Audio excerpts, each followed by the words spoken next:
Hello,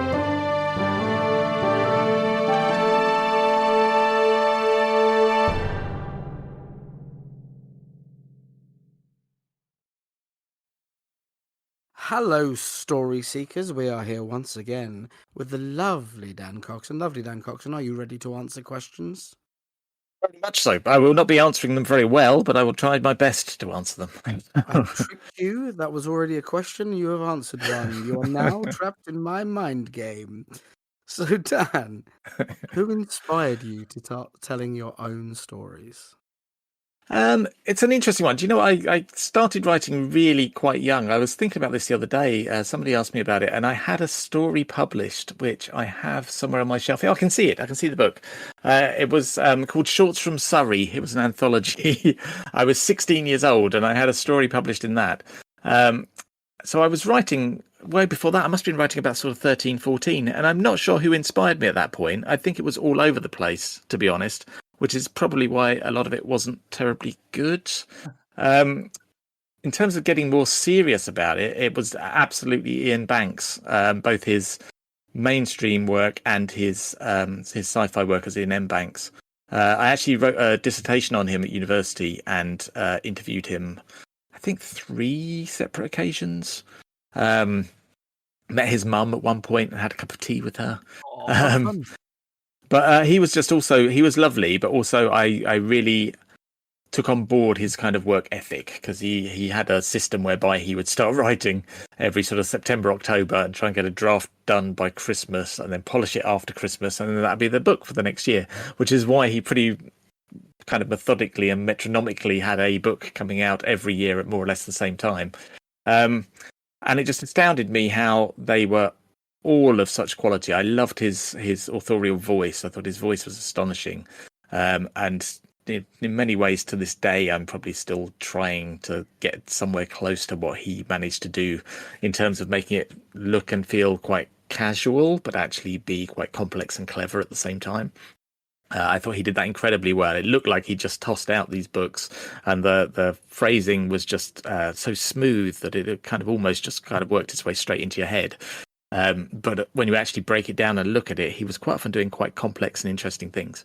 So yeah, it was probably Ian Banks. I read all of his books religiously right up until the last one, and then because it was published just after his death, I couldn't bring myself to read it. I still have it because it's the last one. I'm then done, and I've read everything of his, so I literally can't bring myself to read it. Maybe one day. We're quite well equipped with that. Yeah, go on. Yeah. Go. I had exactly the same experience with The Shepherd's Crown, which was Terry Pratchett's last book. Yeah. And I was bullied relentlessly by Ben and some other friends into doing it. And I'm glad I did, if that helps you at all. I think the time might come soon. I actually looked at it on the shelf a couple of days ago, and I kind of thought, yeah, maybe some point soon I will. It doesn't feel quite as kind of raw as it did a while back. Yeah, it seems like an opportunity for immense catharsis. I think, like, once that transition from somebody that is to was, for somebody that you admire, it's quite a difficult process, but it does happen. It was quite weird as well, just having someone who was a celebrity and very publicly had died, and there was quite a lot online about it. But someone who I actually knew and had met on multiple occasions, and there were a couple of points where I bumped into him in the street and we recognised each other and things, and it was like to have that happen to someone that you knew. It just felt really odd to me. I still don't fully understand it. I suspect now, as I get older, and I'm now kind of part of the writing scene, and I know lots of writers, that I suspect it's going to start happening to me more and more. But at the time, it was kind of a new feeling to me that somebody could be publicly dead and be such a big thing that they'd passed away, but it was someone that you knew personally as well. Yeah. One thing I will say about Ian Banks, he comes up a lot on this podcast, which is really interesting, because potentially a layman or whoever might expect that people like Pratchett or Tolkien would get that slot, but you'd be surprised how many, because we've had so many really talented people on, yourself included, but that they then mention Banks, and they could be completely different writers, but still the touch, the keystone between them all is Ian Banks. That's the thing I found quite astonishing about him, to be honest. And I think, I mean, it is in some small way reflected in the way that he wrote his sci-fi books and his more mainstream books, although he never really distinguished between the two. That was always kind of a marketing thing. But I think it's partly in that he can appeal to different people, but he's just a great storyteller. I kind of feel like even some of his kind of more mainstream books that had nothing, fantastical in them whatsoever, you could still just read cover to cover, and just the voice and the story just carried you along in a way that nobody else really of his generation was doing. I remember he was in the, whatever it was, the like Granta 20 young writers thing, like 20 writers under 30 list that they do every 10 years or so. And he was alongside people like kind of Ian McEwan and things. And whilst I can see that a lot of the other writers there, I think Kazuo Ishiguro was in there as well. A lot of the other writers there had kind of a technical brilliance that might be kind of rewarded by the literary establishment. He had a bit of everything. He was technically brilliant, but also would just carry you along as a storyteller in a way that nobody else really did. And I think that's why people are still coming back to him. I've noticed quite a lot of people actually rediscovering the Wasp Factory on kind of online horror groups and things, especially American horror groups, thinking they've discovered this kind of forgotten gem. And I'm like, no, we all know about the Wasp Factory. I've read it 10 times. This isn't new. But yeah, I mean, just a great storyteller, a really nice guy as well, as it turned out. So, that's always a bonus. Yeah, I love that little story about you interviewing and meeting his mum. That's so cool. So, just generally, do you feel connected to a particular culture or subculture? And if so, has it shaped your writing? I think probably yes. I mean, not consciously. I think what's happened, and it's probably quite unusual, really. I'm not sure it's really happened to many other people, but I kind of started going to kind of like the fantasy con conventions and stuff about, I don't know, I want to say about 8 years ago, maybe. And I think because I was editing anthologies, I was kind of getting to know more and more people. Do you know what I mean? I was kind of like snowballing people around me as I moved along. And so my kind of like, my crowd, my group of people just kind of got bigger and bigger and kind of gathered momentum.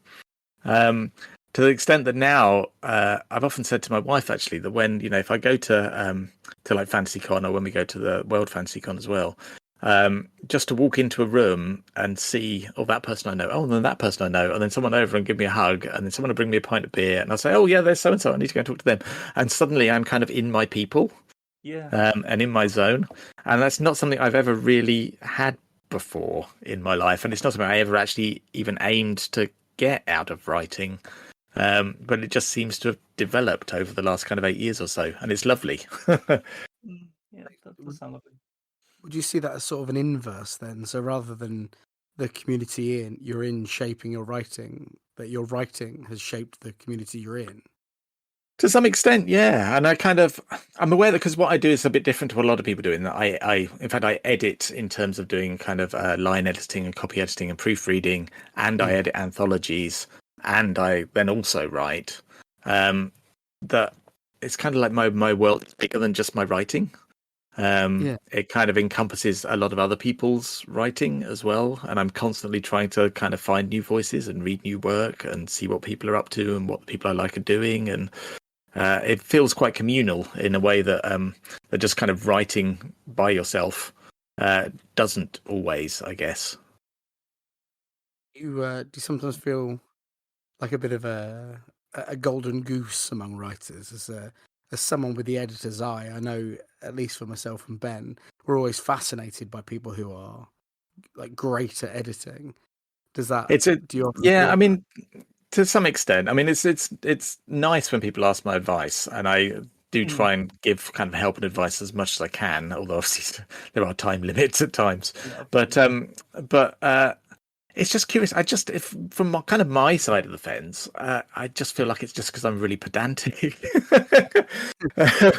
It doesn't necessarily feel like a positive. I just feel like my family tell me often if we go to the cinema, because we come out of a film and I'll be like, oh, I quite enjoyed that, but this was wrong, and the pacing there was wrong, and that character was done wrong, and they did this wrong with the ending. And they'll be like, oh, shut up. Let's just enjoy it. That sounds like you and I should go and see a film together, Dan. As Nico can attest, that is pretty much what I'm like as well. But I come out of it and I go, but I really liked it. Even though I said all those things, I really enjoyed myself. I just think they handled Optimus Prime poorly. He would never. Oh, So gosh. when you're picking up books for yourself, what are the themes that you find really appealing in fiction? Yeah, do you know what? The picking up books for my first self feels like a fantasy at the moment because I don't pick up very many for myself. So as well as doing all the writing and editing and stuff, for the last year and a bit, I've been on the panel of judges for the CWA Gold Dagger Awards, the Crime Writers Association Gold Dagger Awards, and we read upwards of 200 books a year for it. So I've got a lot of reading. There's a lot of reading.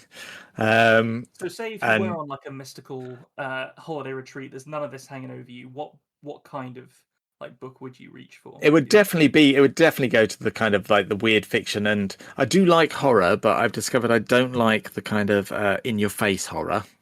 Not because it makes me squeamish. I just find it kind of boring. I much prefer that kind of building unease and kind of weird things happening and kind of unsettling. I think I described it once as like just having the kind of rug pulled out from beneath you and just suddenly realizing the world's not the way that you thought it was. Which I think verges a little bit into kind of cosmic horror at times, but just that kind of feeling of the uncanny and strangeness and stuff. Absolutely love that. But also just good quality writing. I mean, if it's good quality writing, I absolutely am down for it. Whatever genre it's in, I pretty much don't mind. I am so pedantic that even if it's a good story, but there's problems with the writing, it does kind of annoy me a bit. Yeah. I will be reading it and going, oh, they should have changed that, or they should have fixed this. Partly because I can't stop working, but you know. Is that translating to horror cinema for you as well? Or are you not? Very much so. Yeah, even more so, actually. I get really frustrated with horror cinema in general, especially because I'm normally really engaged and interested in the first half. And then they'll show the monster, and the monster will be some rubbish guy in a latex suit. And I'll just go, right, now I've just lost any interest in this whatsoever. It's just like watching pantomime. Other than Insidious, how about other horror movies? I mean, I kind of feel like that probably was their elevator pitch, wasn't it? I mean, there are ones that I still like. I still find things that I like. For example, I watched, what did I watch recently? I watched Heretic quite recently, the Hugh Grant one. Actually really enjoyed that, even though it had a bit of kind of makeup monsteriness going on and stuff. I was like, no, I'm invested in this. I'm quite enjoying it. It's an interesting character. It's a different take. I quite liked Hugh Grant in it. So career renaissance, hasn't he? This sort of sort of later career Hugh Grant just not giving a single fuck in anything. Well, especially that one, because in that one in particular, he's almost like playing like a really horrific parody of himself, which I just found quite astonishing. It was kind of like I almost couldn't tear my eyes away from it. It was like a car crash. Poor agent. Go on, sorry. It says poor agent slinging back and forth between Heretic and Paddington. Must be absolutely wild.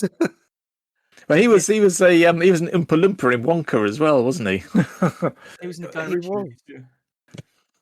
Yes, all over the map, absolutely all over the map. You mentioned cosmic horror before. What's your opinion on H.P. Lovecraft?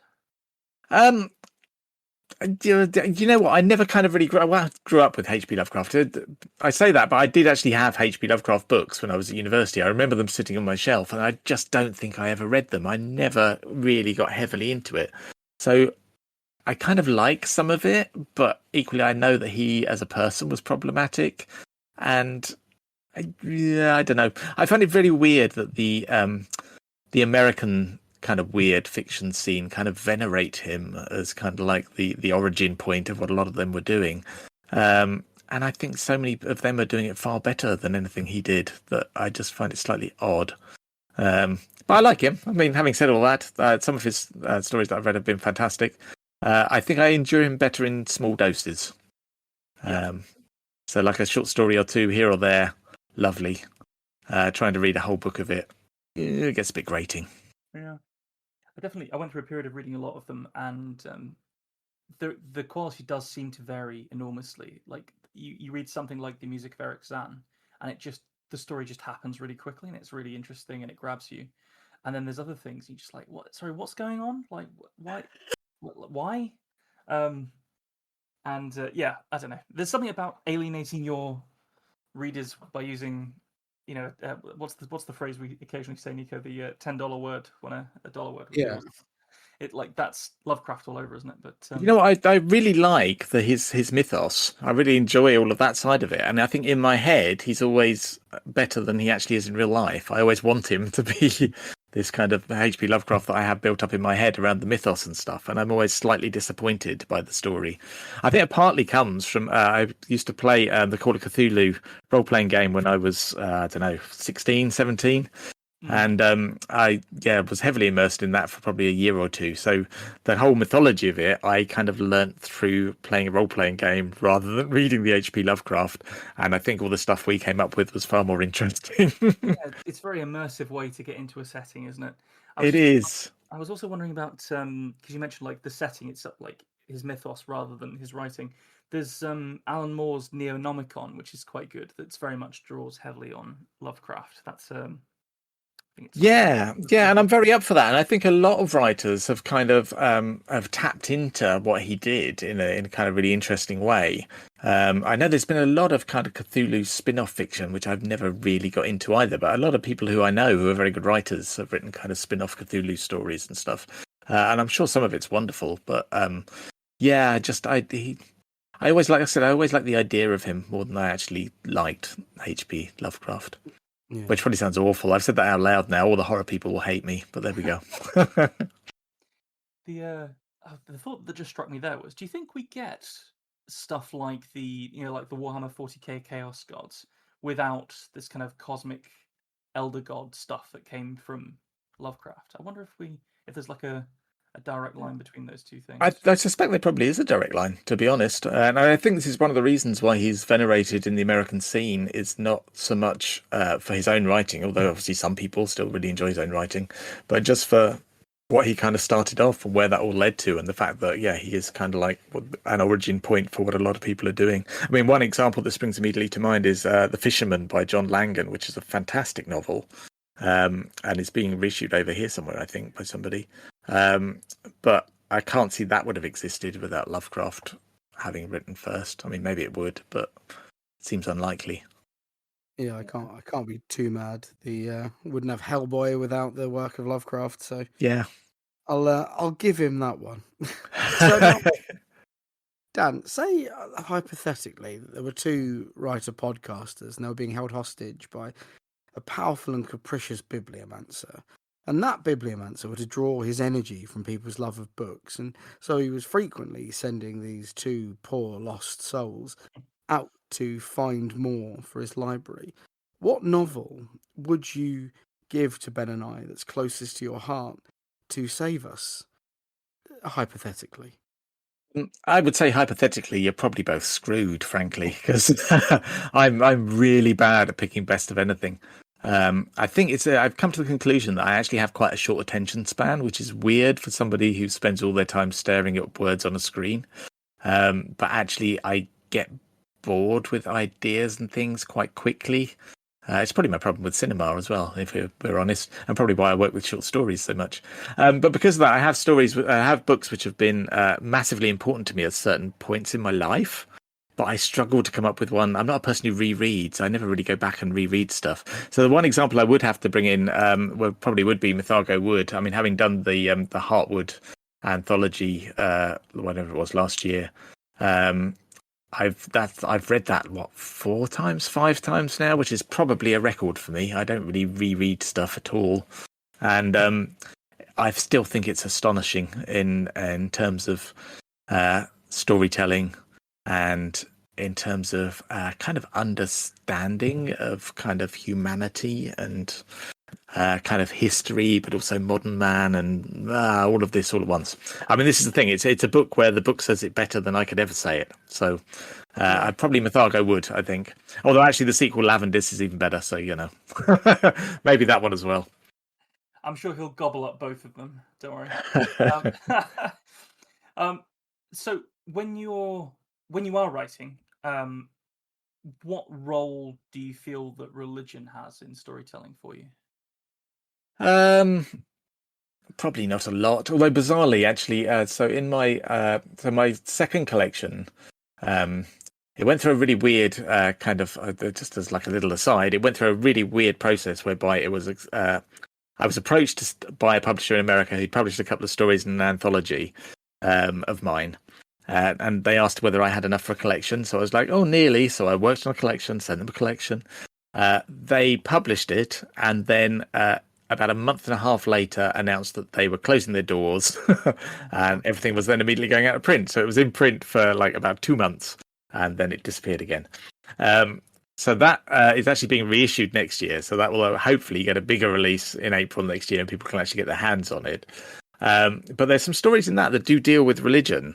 And I was kind of a little bit more aware of it because I was aware the original publisher was quite religious, and I wasn't sure that I always portrayed religion in a very positive light. Yeah. This is probably why I enjoyed Heretic, actually. It's usually a trap, essentially, in pretty much everything I write. And it probably, most of the time, starts skewing towards kind of folk horror or cosmic horror quite quickly.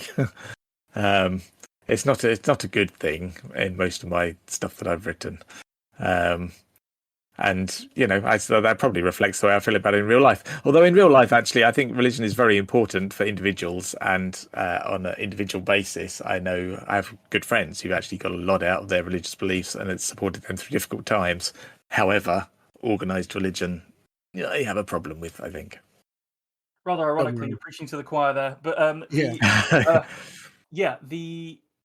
thing that I think my follow-up question there for you is just about like, how do you construct morality in your characters? Because obviously a lot of in particular like Western European civilization, it is quite firmly rooted in these like the moral code of Christianity. And I just like, for myself, like I really don't like needing to like lean on an institution that I find abominable. I was wondering how you find that. It is really interesting, actually, isn't it? I just, I mean, I'm not sure what the answer is. I kind of feel like, for me, it's probably changed over the last few years. So I got quite into a writer called Stephen Gregory. I don't know if you know him. He wrote a book called The Cormorant, which is still available, I think. His others are largely passing out of print, I think. So he's kind of hard to get your hands on sometimes. An amazing writer. But what he quite often did is he would write horrible, horrible characters. His principal character, his protagonist, in pretty much everything is horrific, just an absolute shit in every way possible. And he kind of leaves the morality to the reader. It's like none of that morality is in the narrative or in the narrative voice. He will present you with this horrible person, and it's actually you that looks at it and goes, oh no, they're really, really, really horrible. That's just a horrendous human being.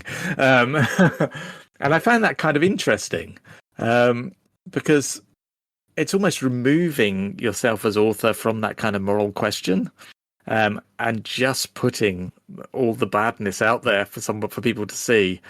But so clearly portrayed as the badness that actually you can just look at it and go, yeah, that's really not on at all.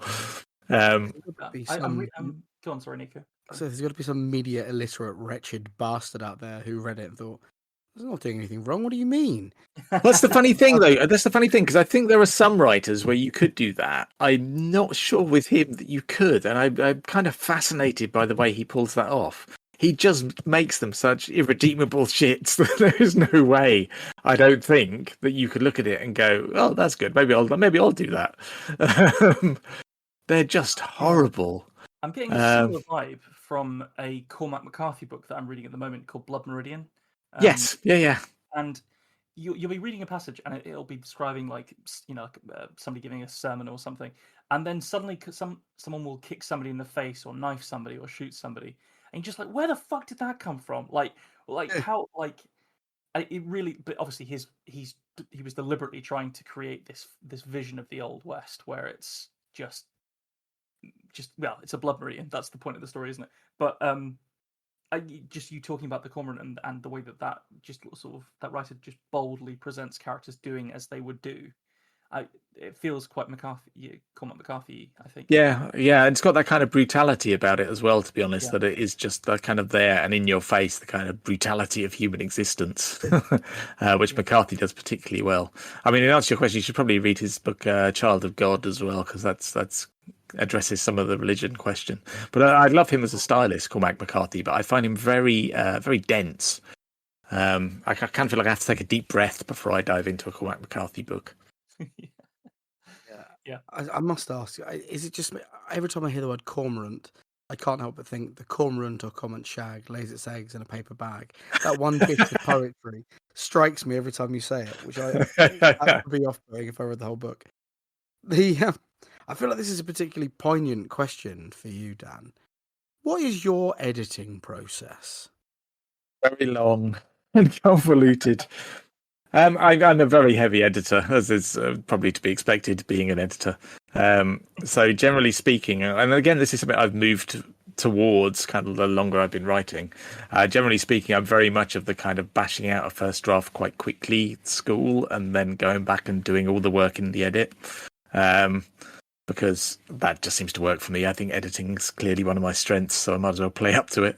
And it's generally quite brutal. I mean, I quite often say to people, if I'm teaching workshops and things, that it's kind of a joy now in the modern era when we, working on Microsoft Word or whatever your program or app of choice is, that you can just save different versions of things. You can cut things out and save them. You can move them around. How people used to do this on a typewriter, I have no idea. Because nowadays you can just make changes, and if it doesn't work, you can just revert back. So that's what I do, is I tinker with stuff.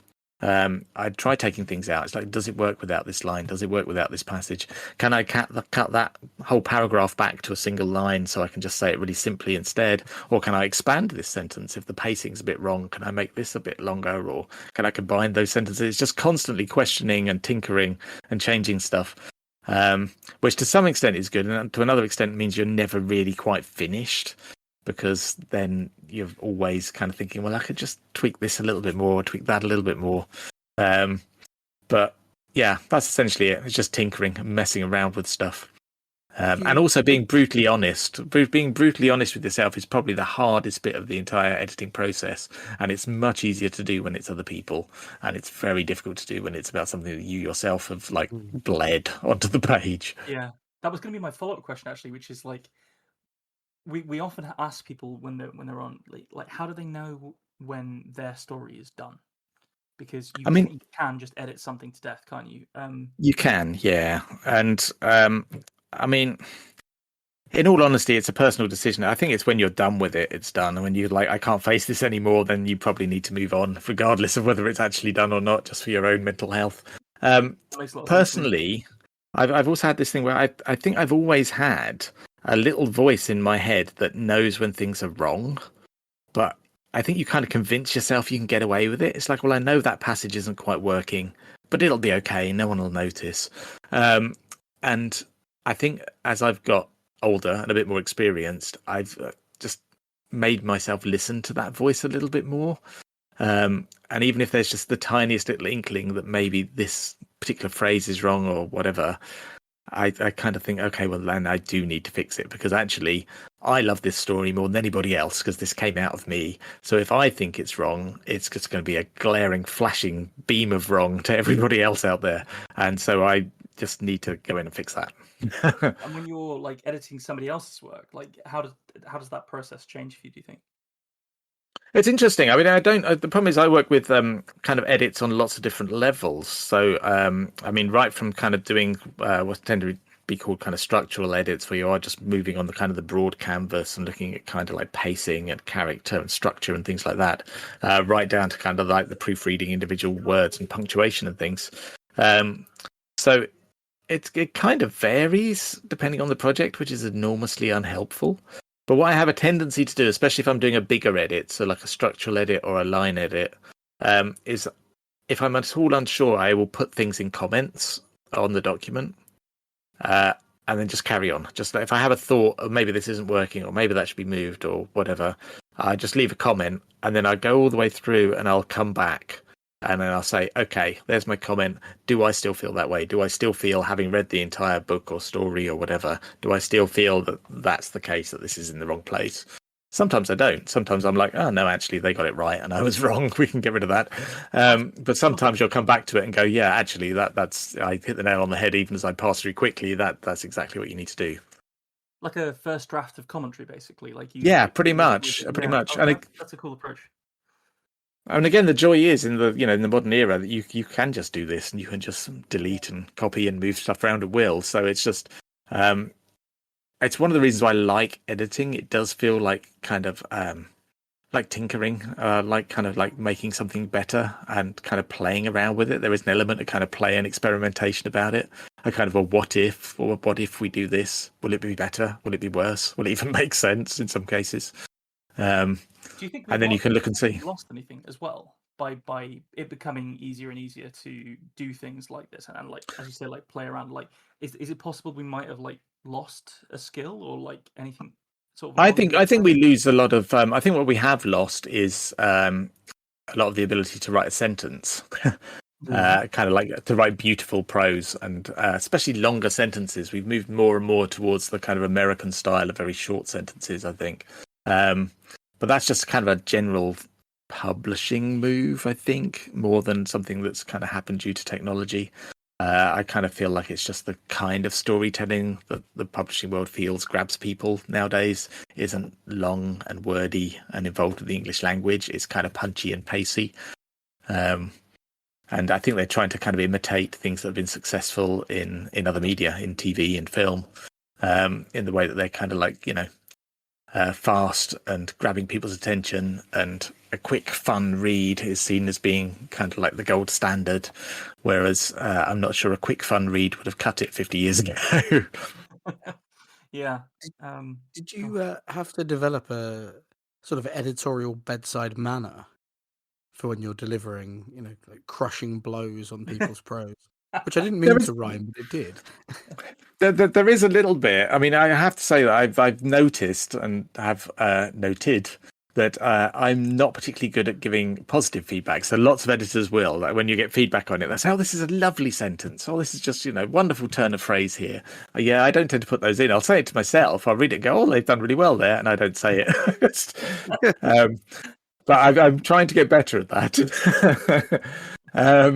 But I do feel like it's very much as well that it's like you don't have, as an editor, you don't have the answer to everything.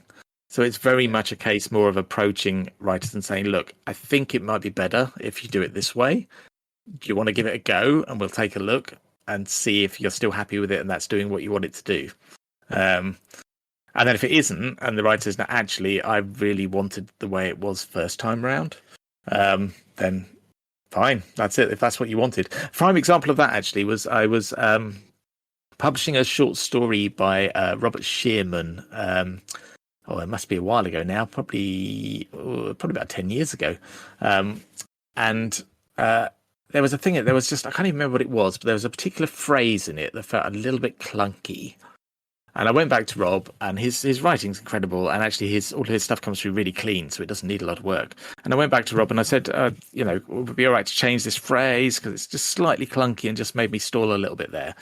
And he just came back to me and said, yeah, I wanted you to stall a little bit there. I wanted to have just like a little kind of missed beat that makes you feel a little bit uncomfortable just to set you up for what's coming a bit later on. And I was like, brilliant. It hadn't even occurred to me that a writer could be working on that kind of level where they'd be intentionally putting in a slightly clunky phrase to set you up for things that are coming on the next page. But now you've said it, I can totally see that. And yes, you are right. Yeah, that's that in itself was a lesson. Esque, right? Like the mind games being deployed. Yeah, and it was astonishing to me that I mean, I suspect what had happened is he'd written it, and then having written it, he kind of looked at it and liked the way that it did that, rather than necessarily setting out to do that. Yeah. But even so, I was like, to actually be working on that level. I did in some of the edits for the book that appeared for 2 months and is now coming back next year. There were a couple of stories in there where It was more to do with character reactions, where the publisher and editor came back to me and said, "Oh, we're not sure. The character seems to kind of react slightly oddly to this here, and it doesn't seem like a normal reaction that someone would have in this situation." And I was like, "Yes, that's exactly what I wanted. I don't want that to be a normal reaction someone would have in this situation. Can we please keep that?" So, what was it like working with Chuck Palahniuk? Very nice. I mean, we've got a reprint of a story of his, although it's one that's only been on his Substack. So unless somebody is a subscriber to his Substack and has religiously read it when he's posted things on there, and he posts a lot on there, it won't have been seen before. But he's very nice to deal with. He's a lovely guy, and he's very keen at the moment to be a bit more kind of active within the kind of horror community and a bit more visible. I think he's aware that when he kind of, was riding the kind of wave of Fight Club and the books that came after, that, he was very visible, and he was very much the zeitgeist. And now he kind of disappeared from view a bit for a while, and he's getting a bit older, and he kind of feels like he wants to be part of the scene, I guess, in a way that he maybe wasn't before.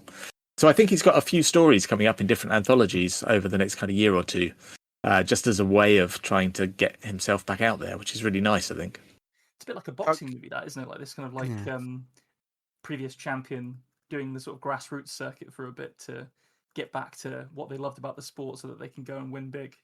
I quite like the fact that he's kind of quite consciously doing it as well. Yeah. He's kind of like identified, okay, this is what I'm missing. I should be out here and in all these kind of things. So he's actively trying to get himself out there. So I kind of quite like that. It's a chance of sort of painting yourself into a corner, isn't there, where you have success and it makes you feel inaccessible to people, and then all of a sudden you've almost locked yourself out of doing those things.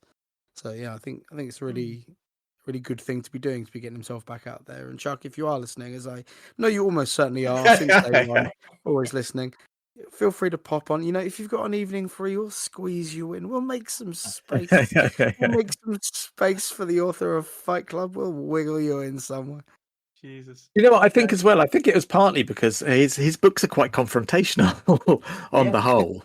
And so I think for a while, everyone just assumed that he was really confrontational as well. And therefore kind of like, I don't want to say avoided him, because I don't think it was quite that kind of level. But I do feel that people kind of were like, oh, maybe we shouldn't approach Chuck. He might be a bit scary. But actually he's not. He's very nice. That's lovely to hear, because this is what the people say about comedians, isn't it? Like if somebody's got like a really dark, fairly horrible set, like if they've got an hour that's of really dark jokes, they're probably a really nice person to hang out with. Whereas if you get these kind of like clean comedians that are like family friendly, they're typically awful. is sort of the kind of anecdotes that I've heard. Whereas Chuck would fall into the former character rather than plus. Yeah, Michael McIntyre hit swans with golf clubs on the weekend. I don't know if you knew that. Oh, crikey. So I think we spoke about it a little bit already, but would you like to just go over what your next project is for yeah, I mean, I am actually stupidly busy at the moment, to the extent that I think the way things stand at present, so next year in 2026, I think I've got 5 books coming out. Bloody hell. As things stand. I mean, that might move because publishing, basically. But yeah, so but I've got 2 coming out in the next few months. So I've got the end of September. We've got Writing the Magic, which, I mean, for people who don't know our writing series, the whole idea is basically that they're books of essays on the craft of writing, but it's not a how-to book. So they're very much essays, kind of just approaching different aspects of the writing craft and talking about kind of different elements of genre writing. So in this case, it's all about fantasy. So we have got 3 essays on world building, because you can't do a writing fantasy book without having something on world building. But we've also got like spotlight pieces on Tolkien and Michael Moorcock and Ursula Le Guin, her Earthsea books. And yeah, I'm really excited for it, actually, because it's really nice working on something like that, because I can say it's brilliant because I didn't write it. So the essays we've got in it are absolutely fucking brilliant. And everybody who's interested in kind of writing fantasy fiction in any form should pick up a copy and read it, because I think there's just some genuine pieces of advice, but also some really interesting kind of just different ways of looking at writing. And that's kind of the hope, I think, that people will come to it not as a how-to guide, but just maybe come to it and read some of the essays and just kind of go away thinking, okay, that's a different way of looking at what I'm doing. Maybe that'll just change what I do ever so slightly. And we had some nice feedback on the first couple of books, Writing the Uncanny and Writing the Future. For both of those, I had writers get in touch with me and say that they'd actually had some kind of success. In one case, they got a book deal, and the other case, they just like broke a market with a short story that they've been trying to break like forever. And in both cases, they were like, they felt that it came off of reading some of the essays in the book. So that's absolutely lovely. So I'm very excited to get that out there. That's at the end of September. That's coming out. And then at the end of October, so the day before Halloween, I think is the official publication date, the 30th. We've got Unquiet Guests, which is that haunted house thing coming out. And then I've got my reissue of my collection of short stories coming in April. So not much then. Yeah, Not much. And another collection of short stories probably coming at some point next year as well, which is like non-genre short stories. And another anthology and a non-fiction anthology. And I've missed something, whatever the other one was. I look forward to you creating the first mega anthology where each story is a full-length novel, and it has to be sold with backpack straps on it. I have to say, actually, because we mentioned John Langan earlier, we're talking about The Fisherman. So he's in Heartwood, Mythago Wood anthology. And I think I'd set an upper limit of, 6,000 words, maybe 5,000 words for the stories. His came in very late, and I think it's closer to about 14,000. What do you do in that kind of scenario as the editor? With there is a limited page count, the whole thing. Like, do you know what? In that case, I had to go to the publisher. I had to go to the publisher and say, "It's come in really long. Are you okay with this?" And they were like, "Yeah, that's fine." So at that point, we all breathed a sigh of relief and then it's brilliant as well. It's an absolutely amazing story. So I mean, absolutely would want it in every way, shape, or form. But it actually had happened with a couple of other authors in the book as well. It went long, so it was kind of pushing slightly longer and longer as we went on. But that's all good. Yeah, you get more for your money. So yeah, take the Bethesda approach. Put the first 6,000 words in and sell the rest as DLC. Easy stuff. So just a reminder for people listening that Heartwood and Mythago Wood anthology is readily available now, but also you should know that it has been shortlisted for the best anthology at the 2025 British Fantasy Awards. So the best of luck. It's actually also shortlisted for the World Fantasy Awards. Oh, fantastic! I don't think that's made it onto my bios and things yet, because that's relatively recent. But yeah, it's up for the World Fantasy Award as well, which we're obviously pleased about. I don't think I've got a hope in hell of winning anything, but it's nice to be in the room. I'd vote for tremendous. Yeah. I mean, just the breadth of the way that you deploy your talents across being an editor, but also a writer, reviewer, and very high caliber as well. It's really exciting to have been able to tell some stories with you and chat about storytelling, because this is exactly what we do the podcast for. So yeah, thank you for your time. And finally, where should people go to keep up to date with your news? It's best to go to dancoxon.com, which is my website, although I don't update it often enough. So there is a subscribe to the newsletter option there, which is probably better if you actually want to know things within a reasonable time frame. Or I am on Instagram as dan.coxon.horror, or on Blue Sky as Dan Coxon. But nowhere near Twitter or X or whatever Musk is calling it this week. Nice one. Well, it's been a delight, Dan, and we hope to have you back again in the future if you're up for it. Yeah, thank you so much. It's been a joy. Lovely. Fantastic. So kind. Right, get out of here, kids. Thanks for joining us for this episode of the Tiny Bookcase. Remember to subscribe, otherwise you're going to miss out on the future fun. Also, tell a friend. If you like this episode, link them to it. We'd be tremendously grateful. You can follow us on Twitter at BookcaseTiny, Facebook at The Tiny Bookcase, and Instagram at BookcaseTiny for updates. Speaking of supporting the podcast, well, magic can only take one so far. The Tiny Bookcase is supported by the generosity of its patrons. Those kind souls have really kept my belly full the last year. Let's cast a spell for them, shall we?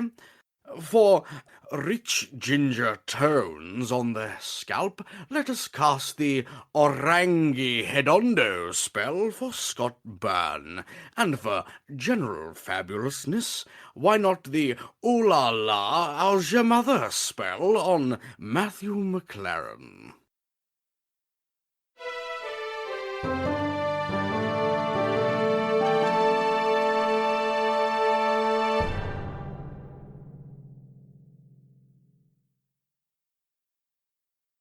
How do you come up with that shit, man?